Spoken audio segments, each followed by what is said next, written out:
رسول اللہ صلی اللہ علیہ وسلم ایک دن مسجد میں داخل ہوئے تو اچانک آپ کی نظر ایک انصاری پر پڑی جنہیں ابو امامہ رضی اللہ عنہ کہا جاتا تھا۔ آپ صلی اللہ علیہ وسلم نے ان سے فرمایا، ابو امامہ، کیا وجہ ہے کہ میں تمہیں نماز کے وقت کے علاوہ بھی مسجد میں بیٹھا دیکھ رہا ہوں؟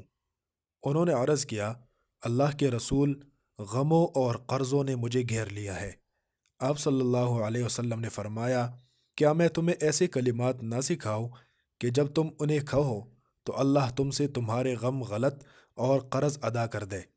میں نے کہا، ضرور اللہ کے رسول۔ آپ صلی اللہ علیہ وسلم نے فرمایا، صبح و شام یہ کہا کرو، اللہم انی اعوذ بک من الہم والحزن واعوذ بک من العجز والکسل واعوذ بک من الجبن والبخل واعوذ بک من غلبۃ الدین وقہر الرجال۔ اے اللہ، میں غم اور حزن سے تیری پناہ مانگتا ہوں، عاجزی اور سستی سے تیری پناہ مانگتا ہوں، بزدلی اور کنجوسی سے تیری پناہ مانگتا ہوں، اور قرض کے غلبہ اور لوگوں کے تسلط سے تیری پناہ مانگتا ہوں۔ ابو امامہ رضی اللہ عنہ کہتے ہیں، میں نے یہ پڑھنا شروع کیا تو اللہ نے میرا غم دور کر دیا اور میرا قرض ادا کر دیا۔ سنن ابو داؤد۔